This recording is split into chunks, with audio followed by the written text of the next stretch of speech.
"Ma'am, I can save your daughter," said the pizza delivery man to the crying, wealthy woman. Jessica Miller was breaking down in tears in the halls of Mercy Children's Hospital in Chicago. Her only daughter, little Emily, just 6 years old, had been hospitalized for 3 months with a rare respiratory condition that had left the country's top specialists without answers. That's when she felt someone slowly approaching. Raising her tear-streaked face, she saw a young man in a red delivery uniform holding a still-warm pizza box. "Sorry to bother you, ma'am, but you're the mother of the girl in room 312, right?" asked Michael, his voice soft but firm. Jessica stared at him suspiciously. How did this delivery man know where her daughter was? "Who are you? What do you want?" she replied sharply, quickly wiping her tears. "My name is Michael Johnson. I can save your daughter," he said before she could walk away. "What do you mean? Are you a doctor?" Jessica reacted with irritation. "Call security." "No, ma'am. I really am just a delivery guy. But 3 years ago, my younger sister, Sophia, had the exact same symptoms as your daughter. Identical." The businesswoman paused. That specific detail caught her attention. The doctors had explained that Emily's case was extremely rare. "Your daughter started having trouble breathing after a simple cold, right? And now she needs machines to help her breathe properly," Michael continued. Jessica froze. Those details hadn't been shared with anyone outside the family and medical team. "How do you know this?" she whispered. "Because my sister went through the same thing and she recovered." "That's impossible. The doctors said there's no known cure for what my daughter has." Jessica shook her head in disbelief. "I know it sounds crazy, but I can prove it. I have all of Sophia's medical records here with me." Michael pulled a worn, crumpled folder from his pants pocket. "You carry medical records in your pocket?" Jessica raised an eyebrow, still suspicious. "Yes, ma'am. Ever since I started delivering pizzas here, every time I see a family suffering from the same problem, I try to help. But no one ever listens." Jessica studied the young man more carefully. He must have been in his early 20s, thin, with sincere eyes and an expression that showed he genuinely wanted to help.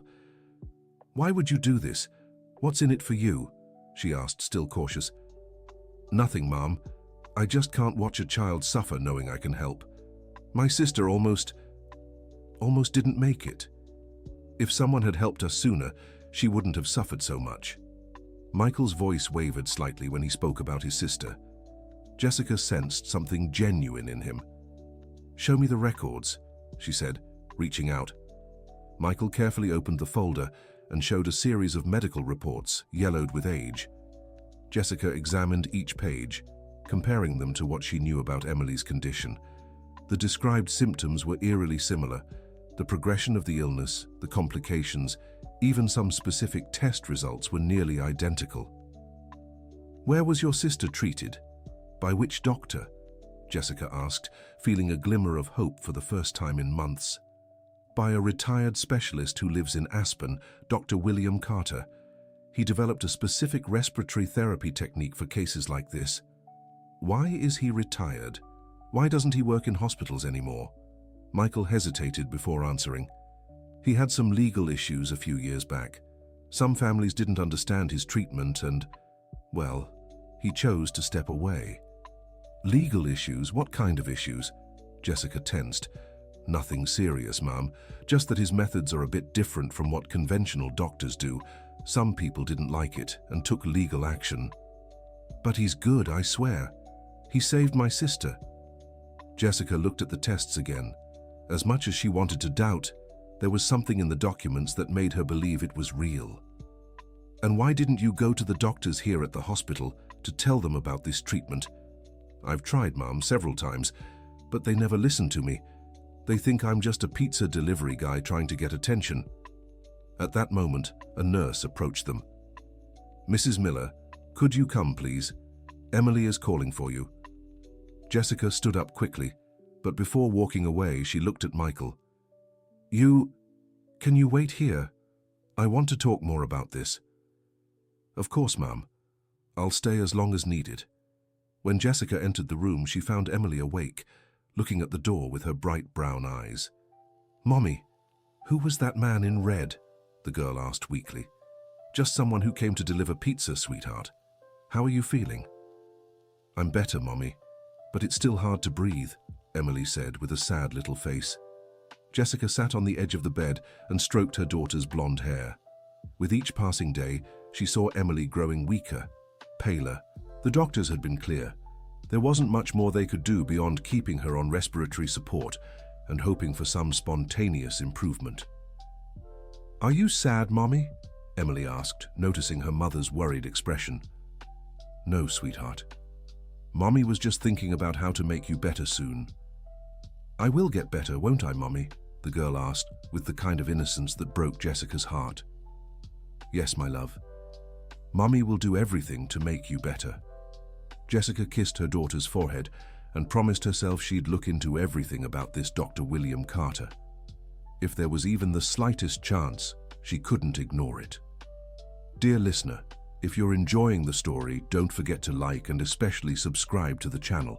It helps us a lot, as we're just starting out. Now, continuing. When she returned to the hallway, Michael was still there, sitting patiently in a plastic chair.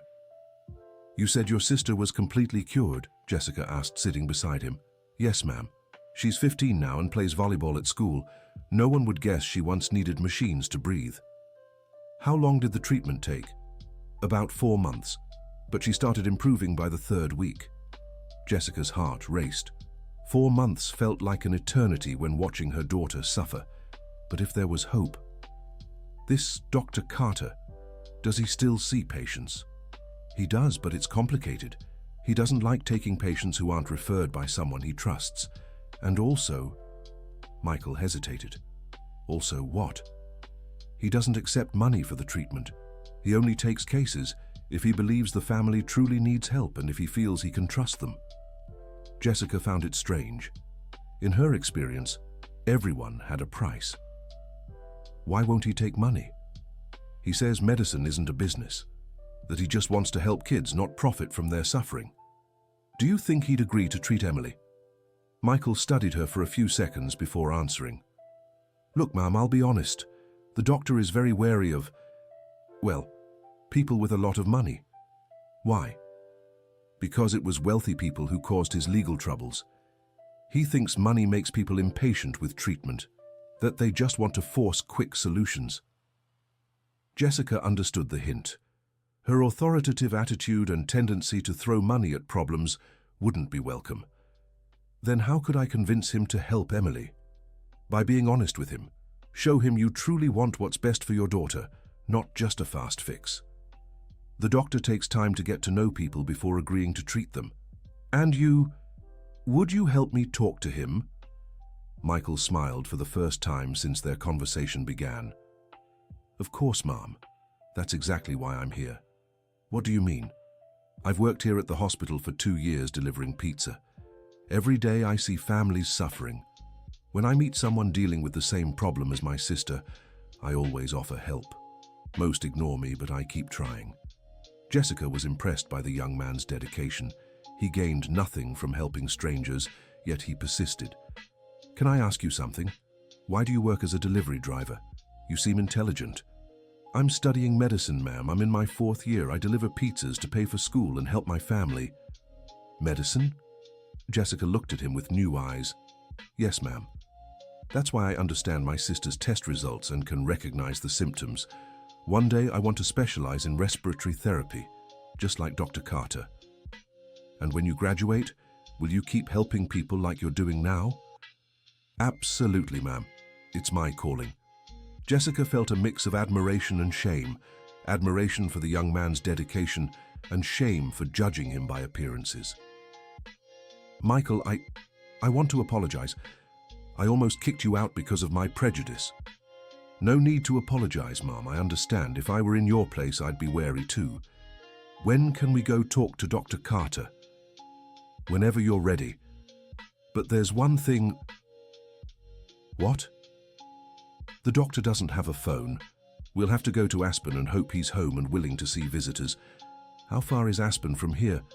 "About 3 hours by car, Mom." Jessica glanced toward Emily's room. The girl was stable, but every passing day was one less. She couldn't afford to waste time.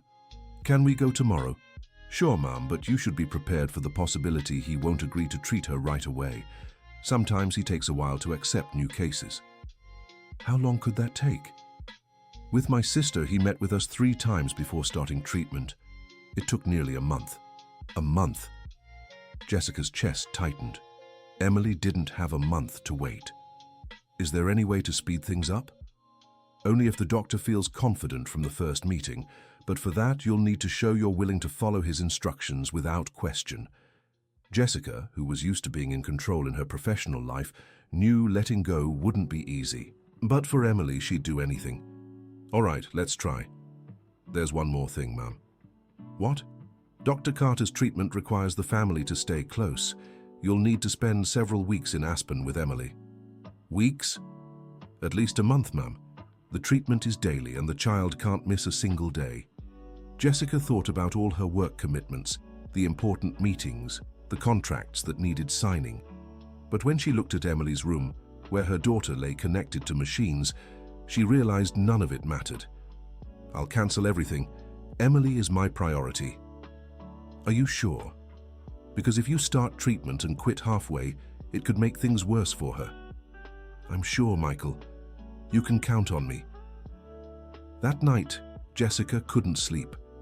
She stayed by Emily's bed, watching her daughter's labored breathing and wondering if she was making the right choice. What if the young man was a fraud? What if she was wasting precious time? But when she remembered Michael's sister's test results, the sincerity in his eyes, and how he helped strangers without asking for anything in return, she knew she had to try. The next morning, Michael arrived at the hospital earlier than usual. Mrs. Jessica, I managed to speak with a nurse who knows Dr. William. She said if we arrive around noon, he's usually at home. Did you mention Emily? Yes, I did. She said she'd call him to let him know we might stop by. And what did he say? He didn't promise anything, but he didn't refuse to see us. Jessica spoke with Emily's doctors about the possibility of traveling with the girl. At first, they were reluctant, but when she explained the alternative treatment, Dr. Robert, who was treating Emily, showed interest. Mrs. Jessica, I've heard of this Dr. William Carter. He really developed some interesting techniques a few years back. If you'd like to try, I can help prepare Emily for the trip. You're familiar with his work? Yes, I am. In fact, I remember a few cases where he achieved results we couldn't with conventional methods. The problem is he never wanted to publish his research or teach his techniques to other doctors. Why? Ego, probably. Or maybe fear of being copied incorrectly. Jessica didn't mention the legal issues Michael had brought up. She decided she'd investigate that directly with Dr. William. Dear listener, if you're enjoying the story, take a moment to like and especially subscribe to the channel. It helps us a lot as we're just starting out. Now, back to the story. The trip to Aspen was tense. Emily traveled in an ICU ambulance, accompanied by a specialized nurse. Jessica rode in the car with Michael, who insisted on driving his white 2010 Civic, saying he knew the way better. During the drive, Michael shared more about his family. My mom's a cleaner and my dad works in construction. When Sophia got sick, we had no money for anything. We even sold our TV to pay for tests. How did you find Dr. William? It was pure luck.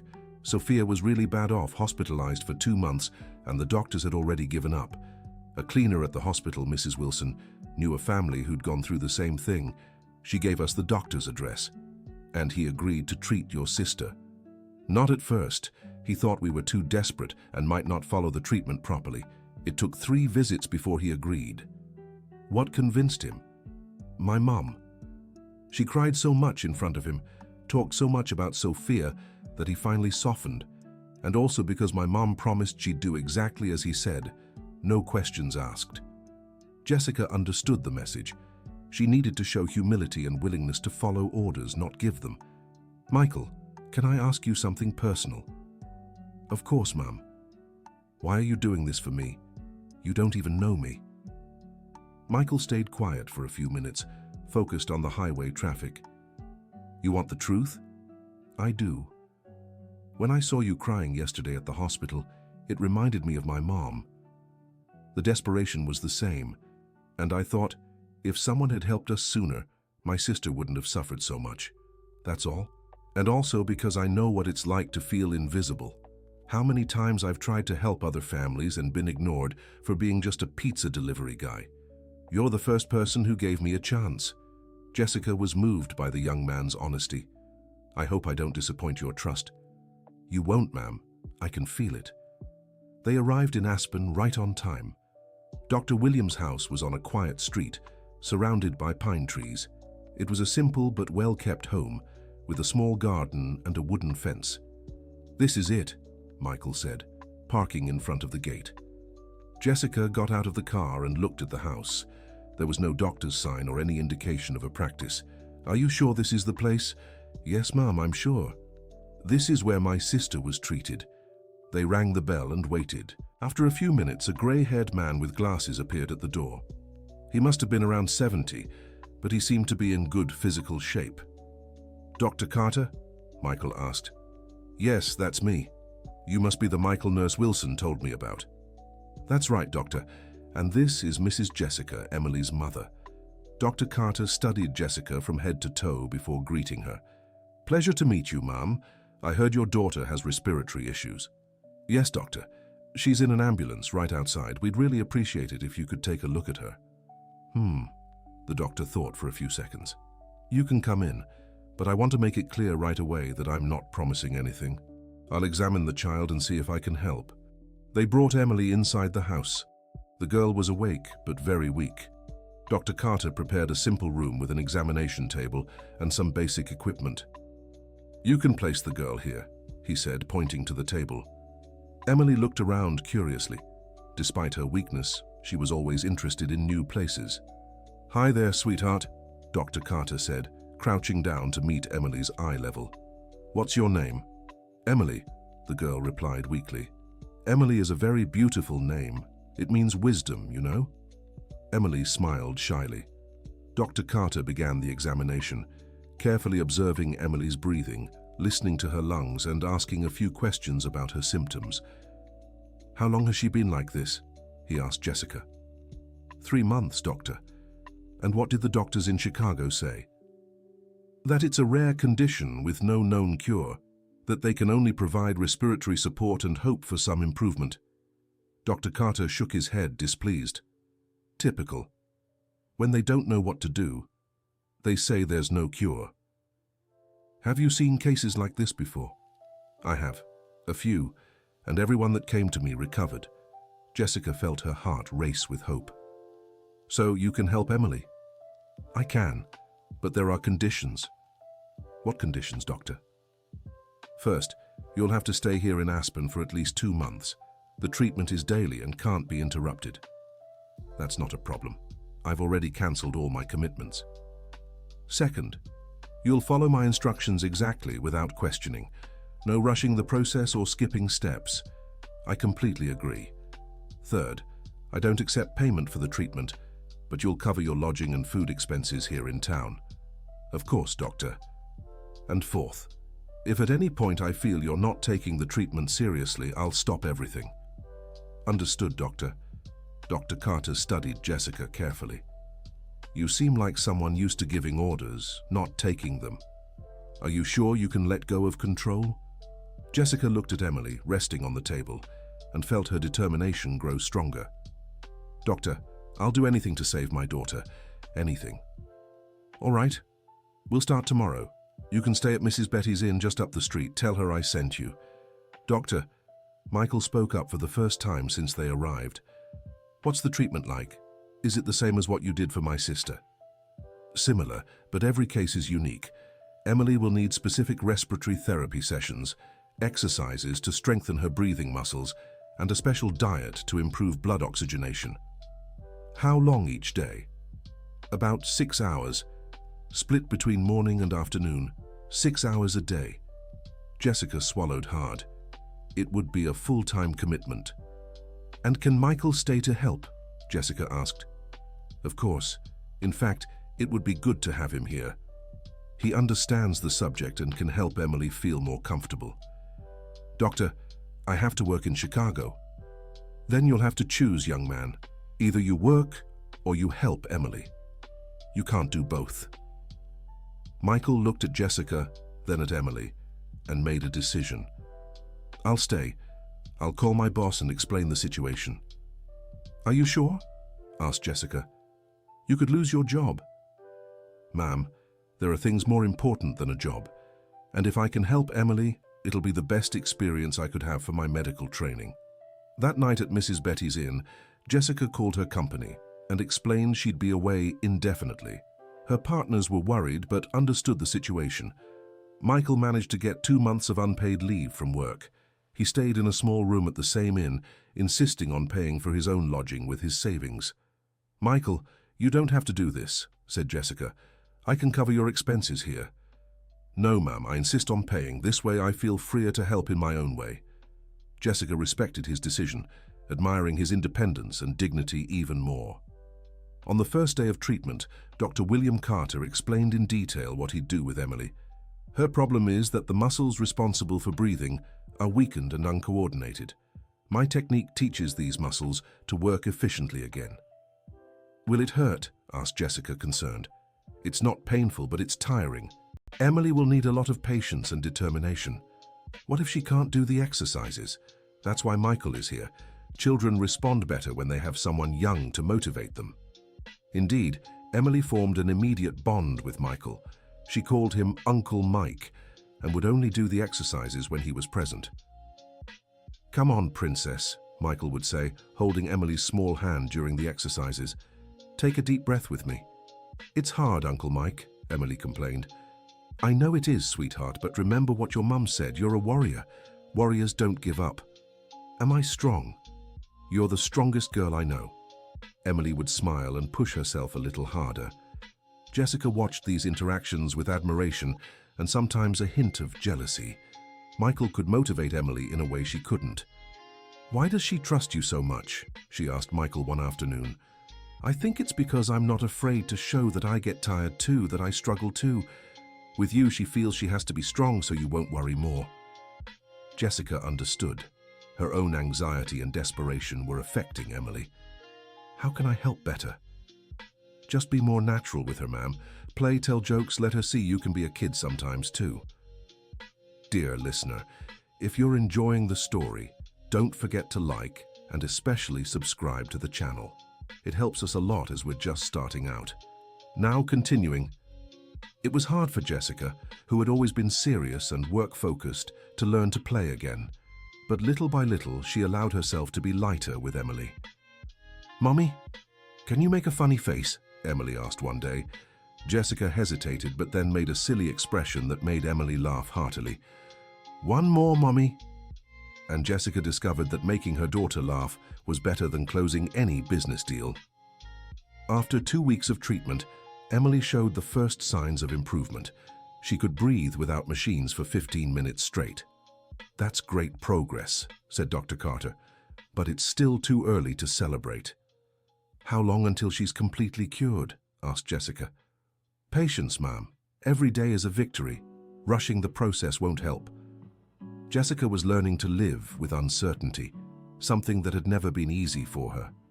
During free afternoons, while Emily rested, Jessica and Michael talked about their lives. She talked about her company, about how she built her fortune from scratch after her divorce. "Do you still have any contact with Emily's father?" asked Michael. "Very little. He started a new family and pretty much forgot he has a daughter." "Does he know Emily is sick?" "He does, but he said he couldn't help because his business was having financial trouble." Michael shook his head, outraged. "I'm sorry, ma'am, but what kind of father is that?" "A father who never knew how to be one," Jessica sighed. "That's why I always threw myself into work. I wanted to make sure Emily never lacked anything. And she ended up lacking the most important thing, her mother's presence." Michael's words stung, but Jessica knew he was right. "You're right. I missed out on so many important things by focusing only on work. But you're here now, and that's what matters." In the 3rd week, something unexpected happened. Dr. William fell ill during a session with Emily and had to be taken to the local hospital. "What happened, doctor?" Jessica asked, worried. "Nothing serious, high blood pressure, but I'll need to stay under observation for a few days." "What about Emily's treatment?" "Michael can continue the basic exercises. I've left detailed notes, but the advanced techniques will have to wait until I'm back. Michael took on the responsibility with complete seriousness. He studied all of Dr. Williams' notes and maintained Emily's exercise routine. "Uncle Mike became a doctor?" Emily asked, amused. "No, Princess. I'm just helping while Dr. William takes care of himself." "Are you going to be a doctor like him when you grow up?" "Yes, and I'll help lots of kids like you." "I want to help too." "How so?" "When I get better, I want to help other sick kids." Michael smiled, impressed by the girl's maturity. "I'm sure you'll be a great helper." While Dr. William was hospitalized, Jessica and Michael took turns caring for Emily and visiting the doctor. It was during one of these visits that they discovered something that would change everything. "Dr. William," Jessica said, "can I ask about the legal trouble you had?" The doctor hesitated before answering. "Why do you want to know?" "Curiosity, and also because I want to understand why such a skilled doctor no longer works in hospitals." Dr. William took a deep breath. 5 years ago, a man sued me because I couldn't save his son. The boy came to me too late. He was already terminal. But the father refused to accept it and called me a fraud. What happened? The lawsuit dragged on for 2 years. In the end, I was cleared, but my reputation was ruined. Other doctors started looking at me with suspicion. What was that man's name? Why do you ask? Just curiosity. Richard Miller, a wealthy businessman from Chicago. Jessica felt her blood run cold. Richard Miller was her ex-husband, Emily's father. Dr. William, this Richard Miller, what was his son's name? Jacob, an 8-year-old boy who looked a lot like Emily. Jessica couldn't hide her shock. "What's wrong, Ma'am? Do you know this man?" "Dr. Richard Miller is my ex-husband. Jacob was his son from his first marriage. He was Emily's half-brother." Dr. William's eyes widened. "What do you mean?" "Richard was married before me. He had a son named Jacob. I knew Jacob had passed away, but I never knew how. And now Emily, his daughter, has the same illness her brother had." "It seems so." "That's very strange. This condition isn't hereditary." "What do you mean it's not hereditary?" "Emily's and Jacob's illness isn't passed from father to child. It's an acquired condition, usually caused by environmental factors." Jessica grew thoughtful. What environmental factors could Jacob and Emily possibly have in common? "Dr. William, do you remember any more details about Jacob's case?" "Yes, I do. He started showing symptoms after a trip to the coast with his father. Richard said the boy had played on a beach and then got sick." "A beach? Which beach?" "I don't recall the name, but Richard mentioned it was a private beach, owned by a friend of his." Jessica felt a chill. Emily had also played on a private beach just days before her symptoms began. The beach at the club Richard frequented. "Dr. Carter, do you think there could be some contamination on that beach?" "It's possible. Some bacteria found in polluted water can cause this kind of respiratory issue." "And why didn't Richard mention this when Emily got sick?" "Maybe he didn't make the connection. Or maybe—" Dr. Carter trailed off. "Maybe what?" "Maybe he's afraid to admit he might bear some responsibility in this." Jessica felt a mix of anger and sadness. Richard knew about the possible cause and hadn't said a word, perhaps out of fear of being blamed again. "Mrs. Miller," said Michael, who had been silent during the conversation, "are you going to confront him?" "Yes, but first I'll wait until Emily is better. Then I'll go after the truth." What if other children are being exposed to that same beach? Jessica hadn't thought of that. If there really was contamination, other families could be suffering the same way. "Dr. Carter, if that's the case, how can we prove it?" "We'd need to test the water and soil from the beach, but that's expensive and requires legal authorization." "Money isn't an issue. What about legal authorization?" "That's more complicated. We'd need a formal complaint." Jessica decided that as soon as Emily recovered, she'd investigate everything. She couldn't let other children go through the same pain. When Dr. Carter was discharged and resumed treatment, Emily was visibly better. She could go for hours without the respiratory support equipment. "She's responding very well," the doctor said. "In another 2 weeks, I believe she'll be fully recovered." Are you sure, Doctor? As you can see, she's already playing normally without getting tired. Her lungs are functioning better every day. Indeed, Emily had returned to being a normal child. She ran around the inn, played with other kids staying there, and regained her appetite. "Mom, when can I go home?" Emily asked. "Soon, sweetheart, when Dr. Carter says you're completely better." "And is Uncle Mike coming back with us?" Jessica looked at Michael. They hadn't discussed what would happen afterward. "Michael, what will you do when we go back to Chicago?" "I'll go back to work and school, ma'am. I need to finish my degree."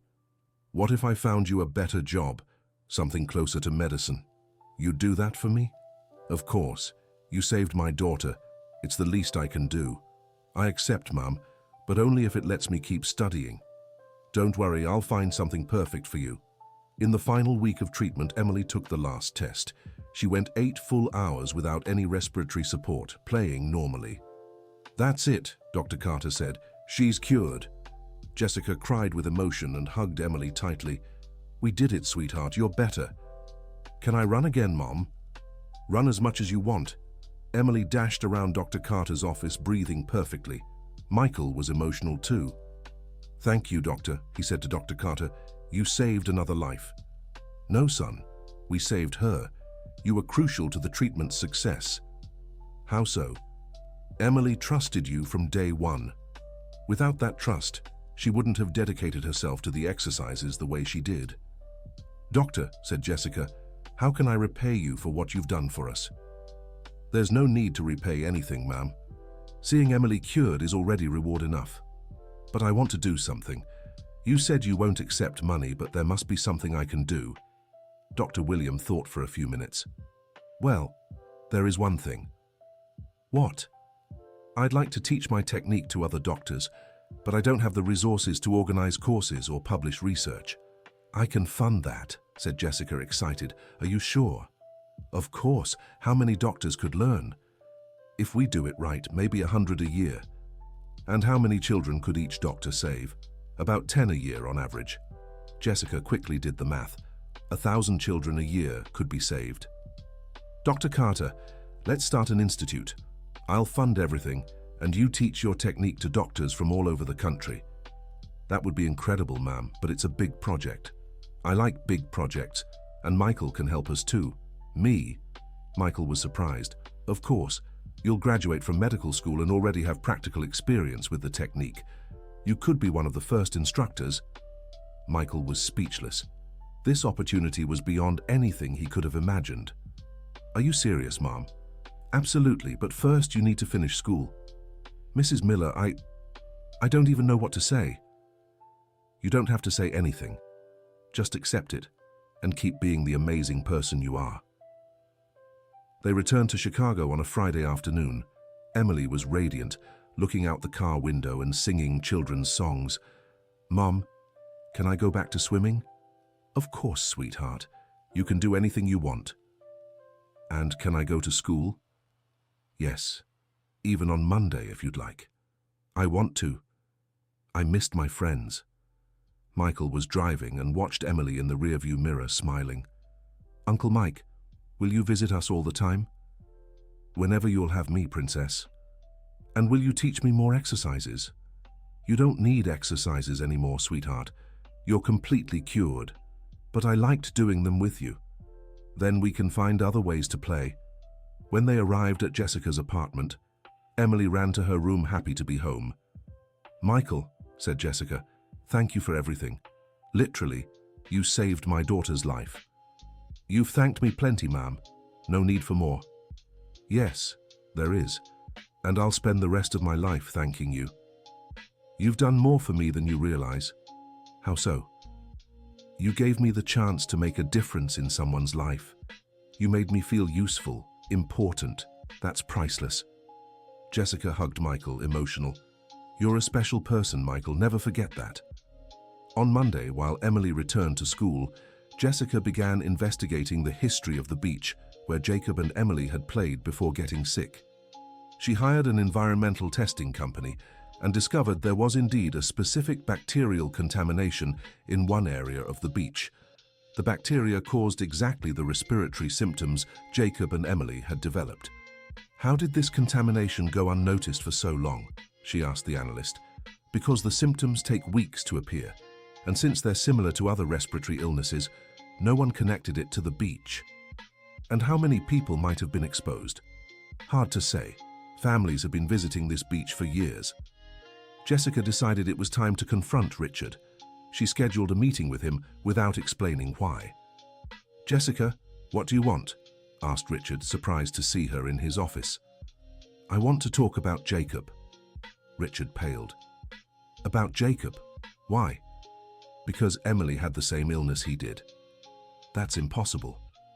"The doctors said Emily had a rare condition."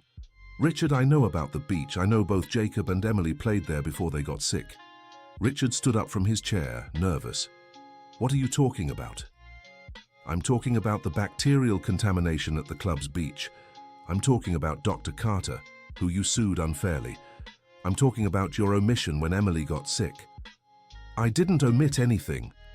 "Richard, you knew Jacob had played on that beach before he got sick. When Emily showed the same symptoms after playing there too, you should have made the connection." I wasn't sure." "You were afraid to take responsibility.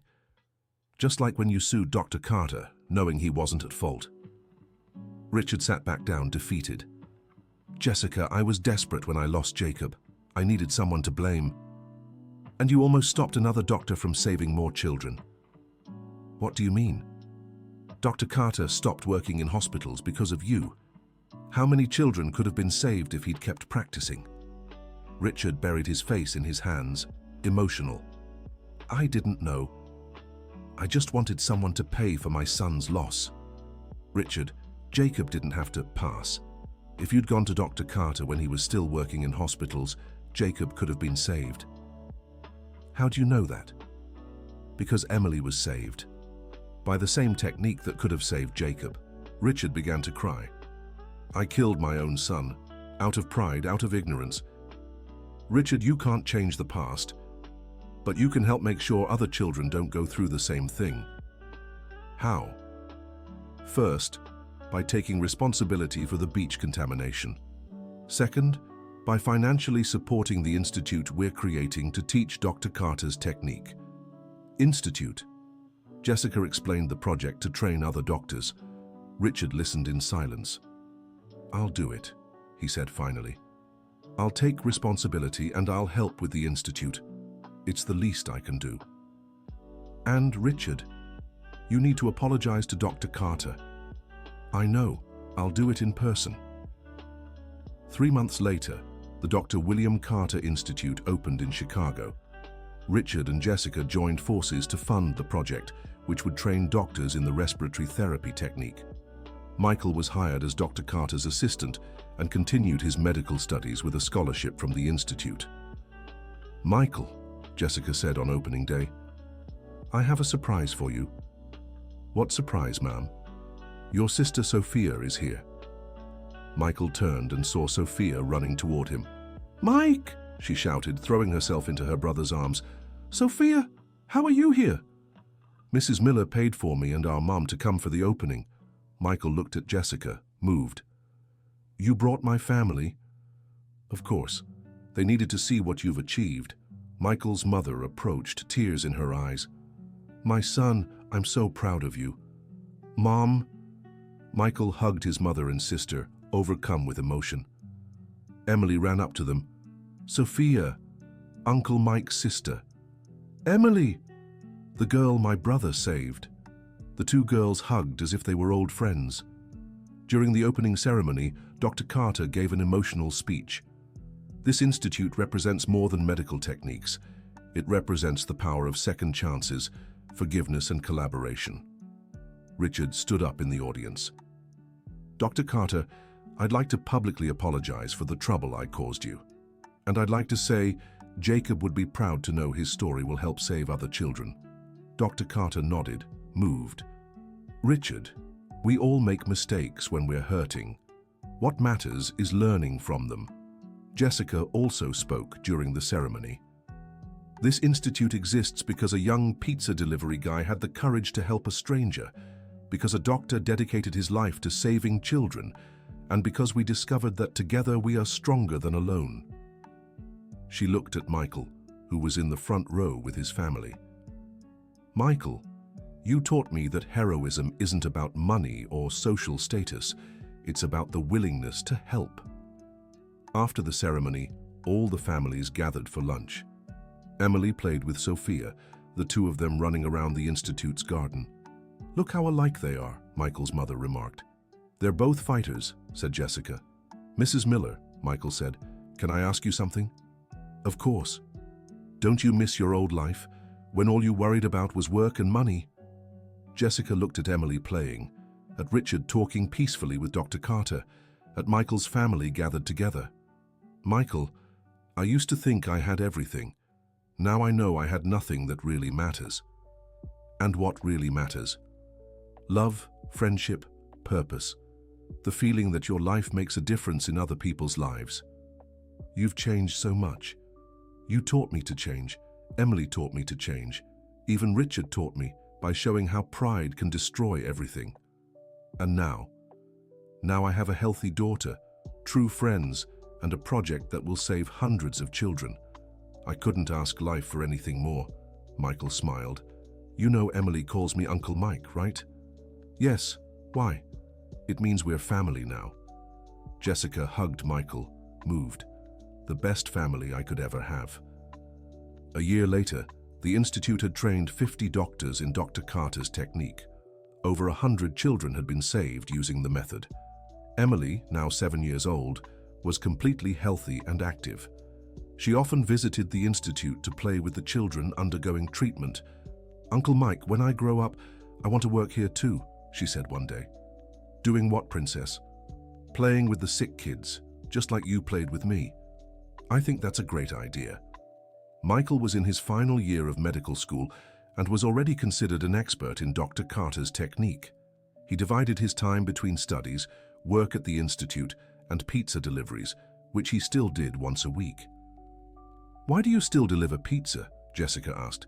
Because it was while delivering pizza that I found you. What if I find other families who need help? You'll never stop being this amazing person, will you? I hope not, Mom. Richard had also changed a lot. Besides financially supporting the Institute, he began visiting Emily regularly and became a more present father. Dad, Uncle Mike said you used to be mean before, Emily said during one of these visits. I was, sweetheart. Daddy was very mean and sad. And now? Now Daddy's learned it's better to be kind and help people. Just like Uncle Mike? Exactly like Uncle Mike. Dr. Carter, at 71, was more active than ever. Besides teaching at the Institute, he had returned to seeing private patients. Doctor, Jessica said during one of the Institute's meetings, don't you ever think about retiring? Retiring? Now that I have so much important work to do. But aren't you tired? I'm invigorated. Having such a clear purpose gives me energy to keep going. And if one day you can't work anymore, Michael will be ready to take over, and you've already trained other capable doctors. The work will continue. In fact, Michael was gradually taking on more responsibilities. At 24, he had become a leading figure in the field and received invitations to speak in other countries. Mrs. Miller, do you think I should accept this invitation to speak in Argentina? Of course. How many Argentine children could be saved if you teach their doctors? But I'll have to be away from the Institute for a week. Michael, the Institute will keep running, and you need to share this knowledge with the world. You're right, Ma'am. Emily was at school when Michael traveled to Argentina. When he returned, she greeted him at the airport with a sign that read, "Welcome, Uncle Mike, hero of the children." Princess, Michael scooped her up in his arms. Did you make this sign? I did. Mommy helped me write hero. I'm not a hero, sweetheart. I'm just doing my job. My teacher said a hero is someone who helps people. You help, so you're a hero. Michael looked at Jessica, who was smiling.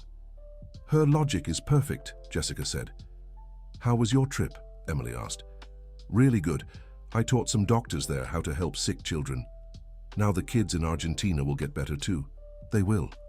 That's so cool. Now you can teach doctors all over the world.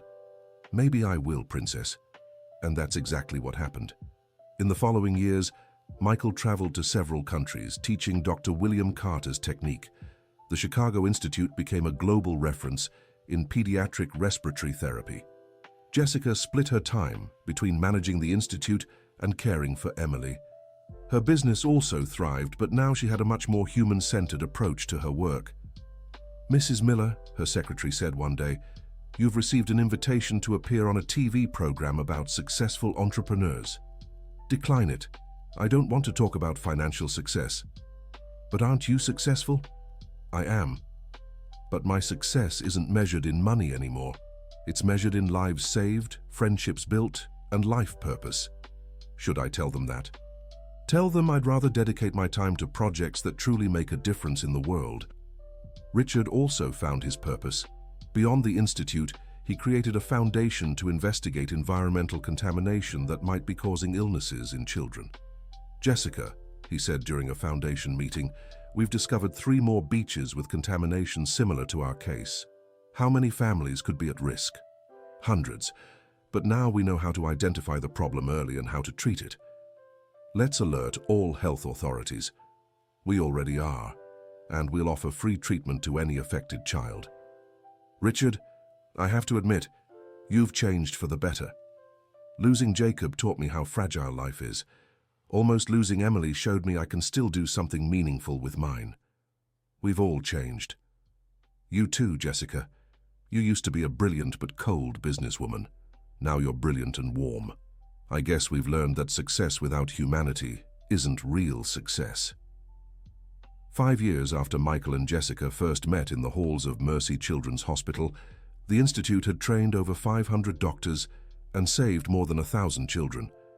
Emily, now 11, remained healthy and active. She became the Institute's junior ambassador, visiting other children in treatment and helping motivate them. "Uncle Mike," she said one special day, "can I ask you something?" "Of course, Princess. What is it?"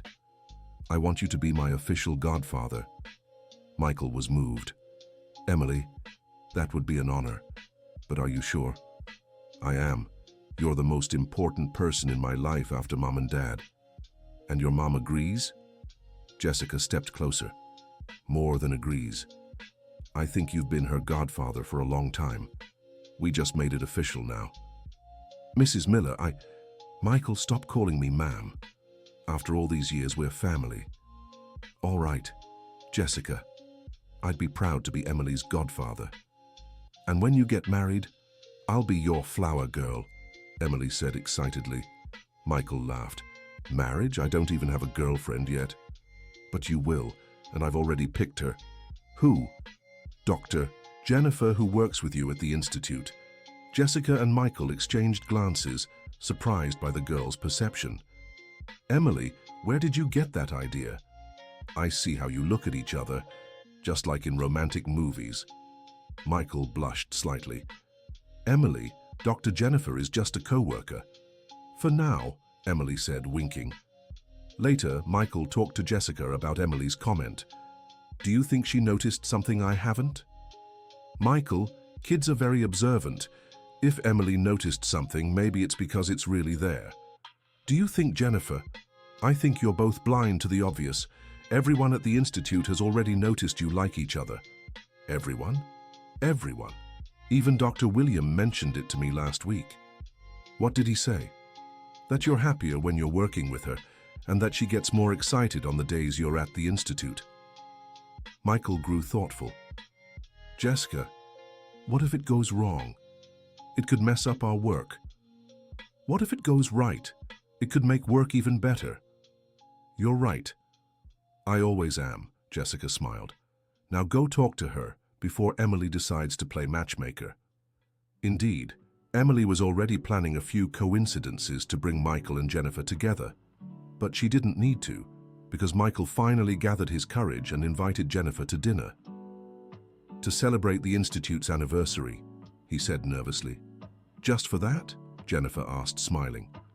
"Well, maybe not just for that." "Then I accept." The dinner was perfect. They discovered they had much more in common beyond work. "Jennifer, can I confess something?"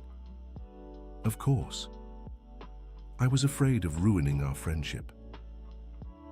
And I was afraid you'd never notice I liked you. Jennifer. Michael, I admire you so much, not just as a doctor, but as a person. I admire you too. You're one of the most dedicated people I know.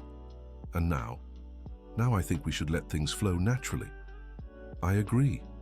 When they told Emily about their relationship, she celebrated as if she'd won the lottery. I knew it, she shouted, jumping around the room. You were very clever, Michael said. Can I be the flower girl at your wedding? Emily, we just started dating, Jennifer said, laughing. But you're going to get married, right? Michael and Jennifer exchanged glances, smiling. We'll see, they said together. 2 years later, Michael and Jennifer did get married. Emily was the maid of honor and gave a touching speech at the ceremony. Uncle Mike saved my life when I was little. Now Aunt Jennifer saved his heart, and I helped, she said into the microphone, making all the guests laugh. Dr. William, now 75, was still active as Michael's professional mentor. My boy, he said during the reception, you chose well. Jennifer is an excellent doctor and a wonderful person. Thank you, doctor, and thank you for everything you've taught me. You learned because you wanted to. I just showed you the way. You'll always be my mentor, and you'll always be my pride. Jessica also gave a speech at the wedding. 8 years ago, I was a successful businesswoman, but empty inside. Michael taught me that true success is measured by the difference we make in people's lives. She looked at Emily, who was dancing with the other kids. Emily taught me that unconditional love is the most powerful force in the world. And all of you taught me that family isn't just who you're born with, but who you choose to stay with. Richard, who was there with his new wife, a pediatrician he met at the institute, was also moved. Michael, when I sued Dr. William, I thought I was protecting my son. But I was really getting in the way of people like you. Thank you for forgiving me and letting me be part of this family. Richard, everyone deserves a second chance, replied Michael. The party lasted late into the night, complete with karaoke where Emily sang every children's song she knew, and even Dr. William Carter ventured to sing an old romantic tune. This is the craziest and most wonderful family there is, Jennifer remarked to Michael during the last dance, and now you're officially part of it. He couldn't have been happier. 10 years after their first meeting, the Dr. William Carter Institute had become a global reference. Michael and Jennifer now oversaw branches in 5 countries, and over 5,000 children had been saved, using the techniques they developed. Emily, now 16, was studying medicine and interning at the institute. Uncle Mike, she said one day, do you think I'll be a good doctor? I think you'll be exceptional. You have something they don't teach in medical school, natural empathy. I learned that from you. Emily, you've always had it. I just helped you see how to use it. When I graduate, I want to work here at the institute. You'll always be welcome, but first finish your studies and gain your own experience. When you come back, you'll bring fresh ideas, like you did. Exactly. Emily hugged Michael, just as she had since she was little. Uncle Mike, can I ask you something I've always wondered? Of course. That first day at the hospital, did you really think you could help me? Or were you just trying? Michael thought for a few seconds before answering. Honestly, I was desperate to help. I was sure I could, but I didn't know if your mom would give me a chance. And if she hadn't, I would have kept trying. Maybe talked to one of the hospital doctors or left Sophia's test results at the front desk. You never give up, do you? When it comes to saving a life, never. That's why I love you so much. I love you too, Princess. You changed my life just as much as I changed yours. That same year, Michael received an invitation to become a full professor at the country's top medical school. Jessica, do you think I should accept? Michael, how many doctors can you train as a professor? Hundreds a year. And how many children could those doctors save? Thousands. Then the answer is clear. But I'll have to cut back my time at the institute. The institute will keep going. Jennifer can take over as director and you can teach there on weekends. You're right. And Emily can help too. In a few years, she'll graduate. Michael accepted the professorship and became one of the most respected medical educators in the country. His lectures were always packed, and he never failed to share the story of how a sick little girl and a pizza delivery man changed his life. Medicine isn't just science, he told his students, it's humanity in action. You can have all the technical knowledge in the world, but if you lack empathy and the determination to help, you won't be a good doctor. One of his students raised a hand. Professor, how do we know if we're really helping? When you save a life, you don't just save that one person. You save an entire family, all their friends, everyone that life will touch in the future. And how do we know the right moment to act? The right moment is always now. If you see someone suffering and know you can help, don't hesitate. A missed opportunity could mean a lost life. Students always left Michael's lectures inspired and determined to make a difference. 15 years after that first meeting at the hospital, Emily graduated from medical school with honors. Her thesis was on the psychological impact of respiratory therapy in children, based on her own experience as a patient. Uncle Mike, she said on graduation day, I dedicate my diploma to you. Emily, this diploma is yours. You earned it through your own hard work. But the journey here started with you. And now you'll continue by helping other children. Can I start working at the Institute next week? Michael laughed. Don't you even want to take a vacation first? A vacation? With so many kids needing help? That right there proves you've truly learned the most important thing. What? That our mission never ends. Emily began working at the Institute as a pediatrician specializing in respiratory therapy. Her experience as a former patient made her unique. She connected with the children in a way no other doctor could. Dr. Emily, said a 5-year-old girl during a session, were you ever sick like me? I was, sweetheart, just like you. And you got better? Completely better. Watch this. Emily took several deep breaths. My lungs work perfectly now. So I'll get better too. You will. And you know the secret? What? Doing all the exercises with joy even when it's hard. How did you find joy when you were sick? I thought about all the fun things I'd do when I got better. Running, playing, swimming. I want to play with dolls when I get better. Then let's do the exercises while thinking about the dolls, okay? The girl smiled and put more effort into the exercises. Jessica, now 55, continued managing the Institute and her company, but with much better work-life balance. Mom, Emily said one day, don't you miss working late every day? Miss it? Being away from you? Missing important moments? Never. But weren't you more successful before? Emily, back then I had more money, but I didn't have a life. Now I have both in the right measure. And are you happy? Completely happy. I have a wonderful daughter, true friends, and work that saves lives. What more could I want? A boyfriend, Emily teased. Emily, Jessica laughed. I'm perfectly fine on my own, thank you. But you're still young and beautiful. You could meet someone nice. If it's meant to happen, it'll happen naturally. I'm not looking. Fine, but if someone comes along, I get to approve them first. Of course, Dr. Emily. Your approval is essential. And someone did come along. Dr. David, a widowed cardiologist who met Jessica at a medical conference. They started as colleagues, then friends, and gradually fell in love. Jessica, he said, during one of their first serious conversations, I really admire your work at the Institute. Thank you, David, and I admire your dedication to pediatric cardiology. You know what impresses me most about you. What? How you managed to be a successful businesswoman while still being so warm and compassionate. I wasn't always like this. I learned from special people I met along the way. Like who? A young pizza delivery guy who taught me heroism comes in all forms. David smiled. I'd love to hear that whole story. Someday I'll tell you, it's a long and moving one. When Jessica introduced David to Emily, the approval was instant. He's nice, Mom. You can keep him. Emily, Jessica flushed. What? I like him. He's kind and doesn't try too hard, just like Uncle Mike. David laughed at the girl's honesty. Thank you for the approval, Dr. Emily. It's an honor. You're welcome. Just take good care of my mom. I promise I will. 2 years later, Jessica and David married in a simple ceremony at the Institute's chapel. Emily was the maid of honor, Michael was the best man, and Dr. William, now 80, read from the Bible.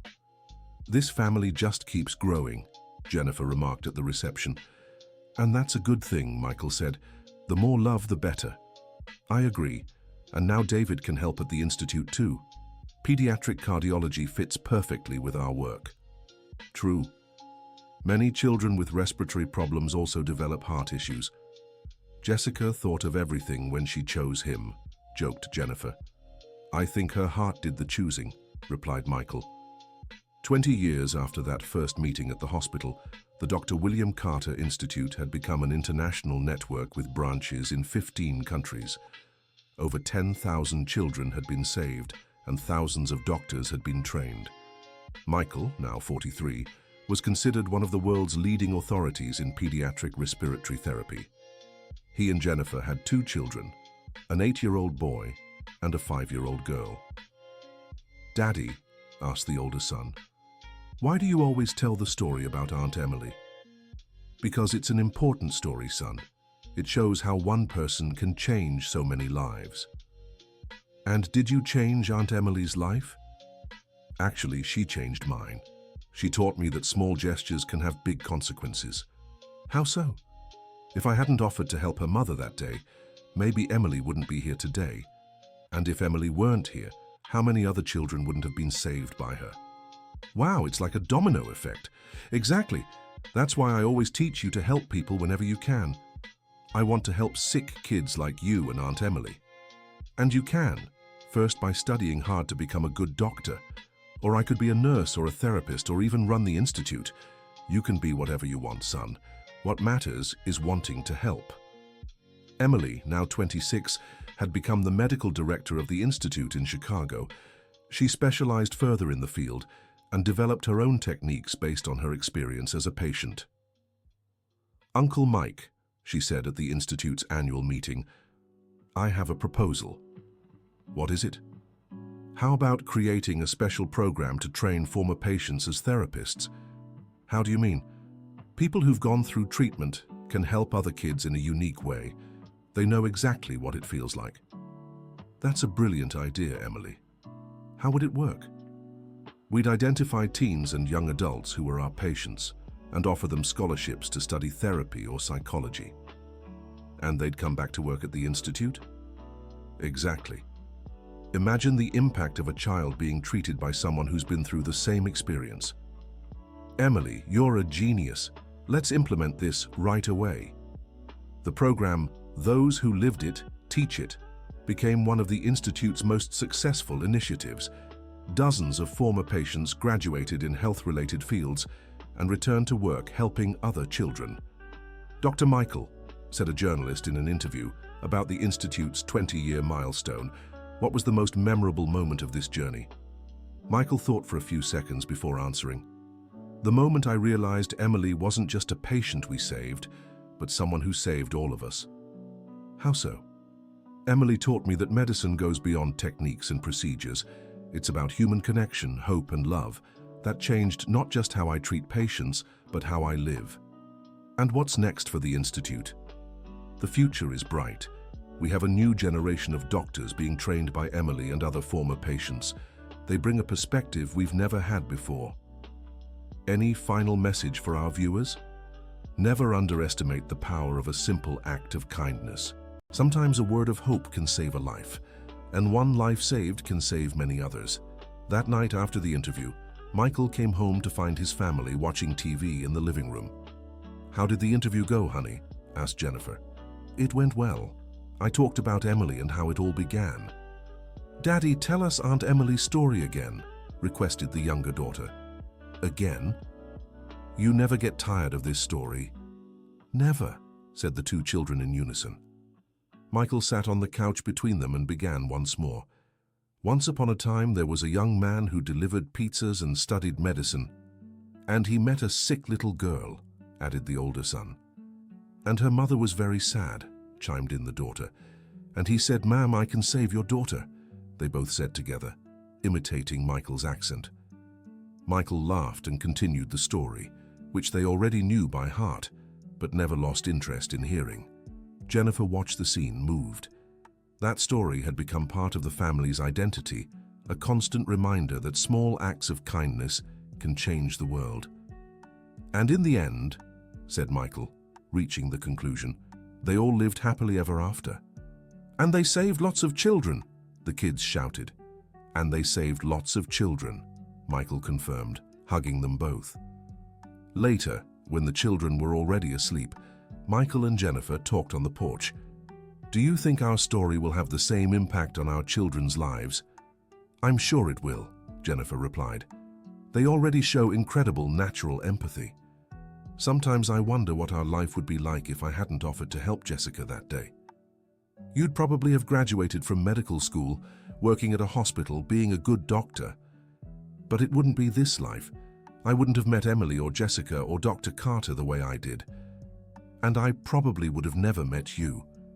True, we met at the Institute. So we owe our entire family to that one moment of courage. It's amazing how one simple decision can change everything. And that's why our story must always be told, to remind people they can make a difference. The next day, Emily arrived at the Institute with big news. Uncle Mike, Aunt Jennifer, I have an announcement. What announcement? They asked together. I'm dating someone. Finally, said Jennifer. Who's the lucky guy? Dr. Brandon, the pediatrician who started working here last month. The pulmonology specialist, asked Michael. That's the one. Good choice. He's skilled and seems like a good man. And most importantly, he understands my passion for the work here at the Institute. That's essential, agreed Jennifer. When do we get to know him better? How about a family dinner on Saturday? Perfect. I'll let Mom and David know. And your kids will love meeting their potential Uncle Brandon, Emily teased. The dinner was a success. Brandon fit right in with the family, showing the same spirit of service and dedication they all shared. Dr. Brandon, said Jessica during dinner, Emily told me you were interested in our work even before you met her. That's true, Mrs. Miller. I studied the Institute's techniques during my residency. When I heard there was an opening here, I didn't think twice. And what impresses you most about our work? The humanized approach. You don't just treat the illness, you treat the whole family. That makes all the difference. We learned that from special people, said Michael, looking at Emily. Actually, Emily said, we've learned from each other. Every patient teaches us something new. And that's why our work never gets monotonous, added Jennifer. There's always something new to learn, someone new to help. David, who had joined the Institute as a cardiology consultant, also joined the conversation. Brandon, do you plan to specialize further in our field? I do, Dr. David. I'd like to pursue a doctorate on the relationship between respiratory and cardiac issues in children. Excellent.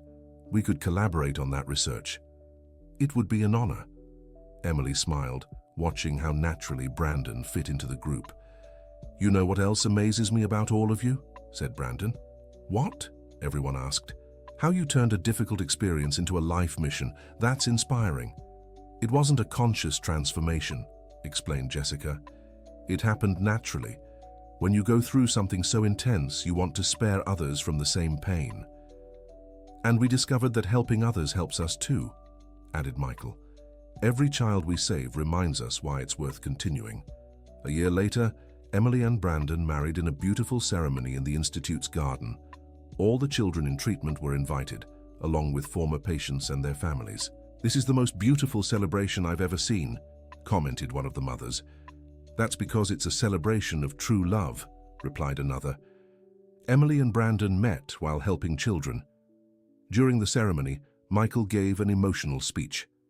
Emily, you were my first special patient, but not the last. You taught me that medicine is so much more than science. It's art, it's love, it's hope. Emily cried with emotion. Uncle Mike, you saved me twice. First when I was a child, and then when you showed me how to help other children. Actually, you saved me. You showed me my true purpose in life. Brandon also spoke during the ceremony. Emily, I fell in love with you before I even met you in person. I fell for your story, your dedication, the way you turned suffering into hope. And I fell for you Because I saw we shared the same mission, Emily replied. Dr. William, now 85, but still sharp and active, gave the final blessing. May this union be blessed not just with personal happiness, but with the chance to keep saving lives together.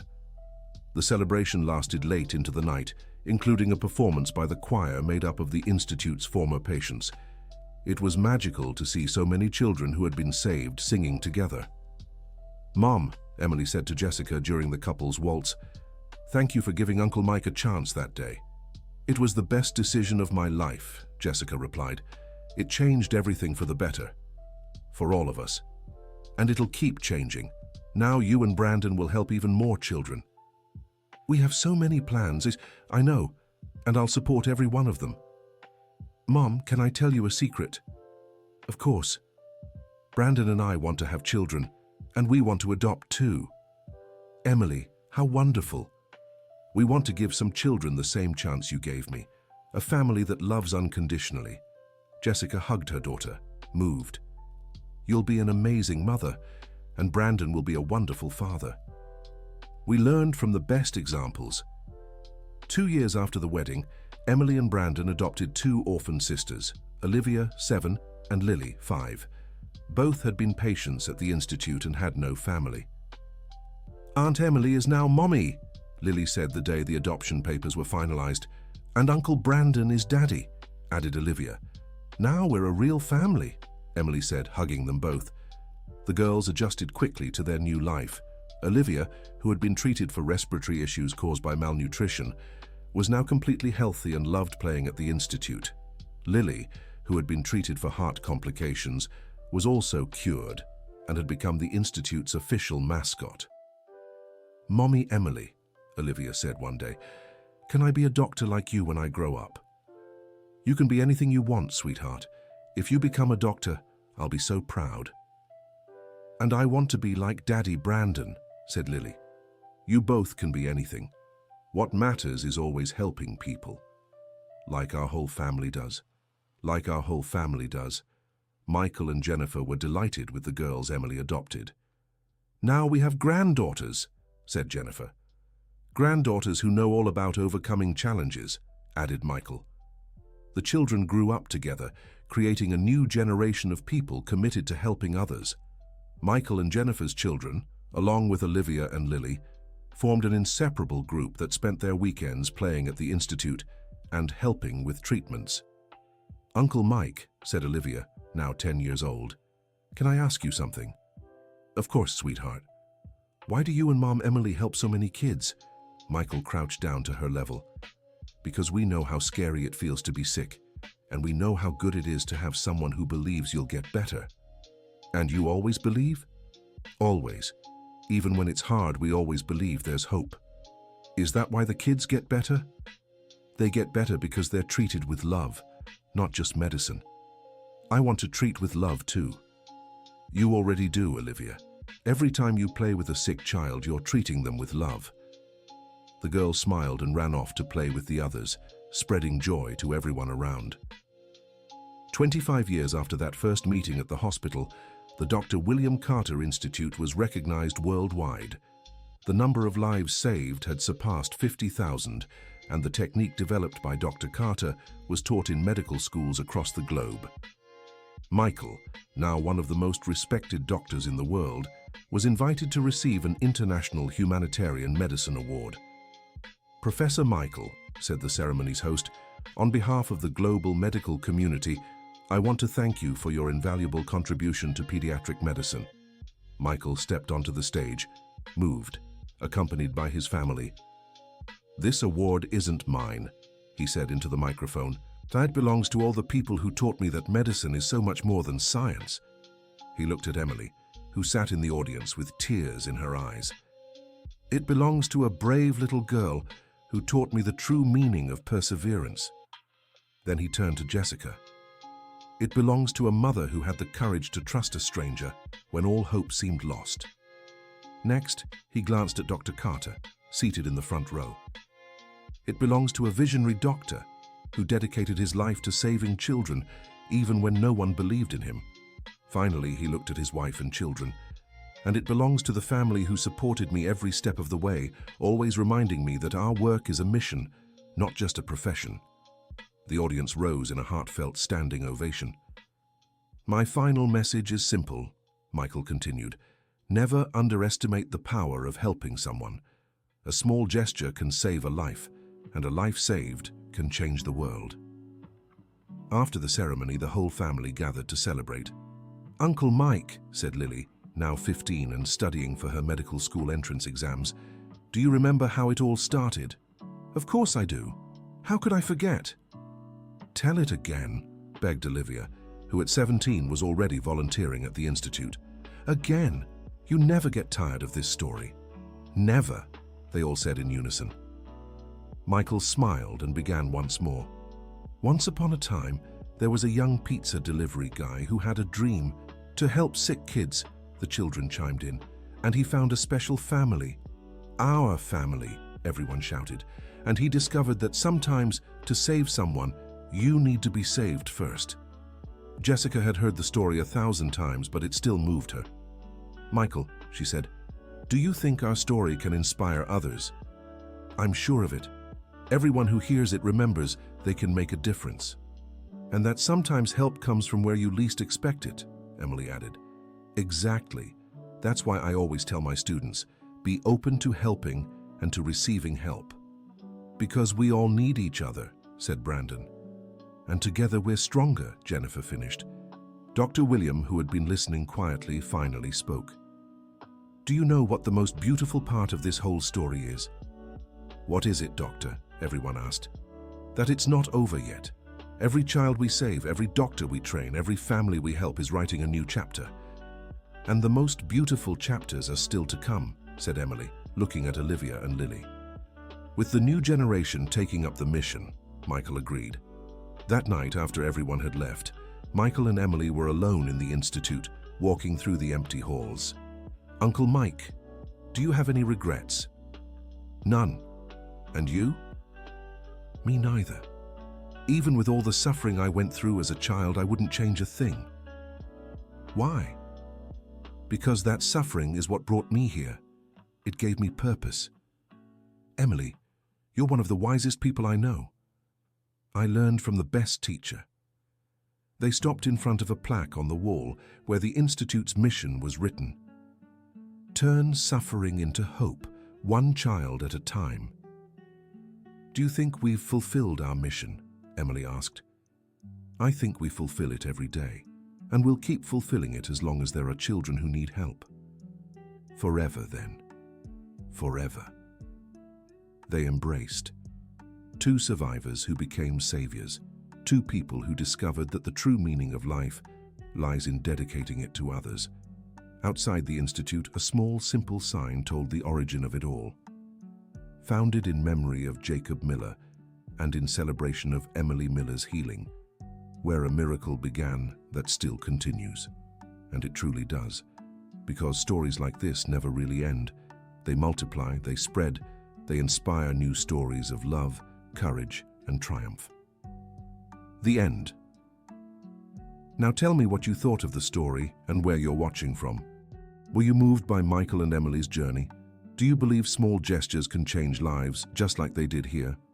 Leave a comment sharing which part touched you the most. Don't forget to like and, most importantly, subscribe to the channel so you don't miss other heartfelt stories like this one.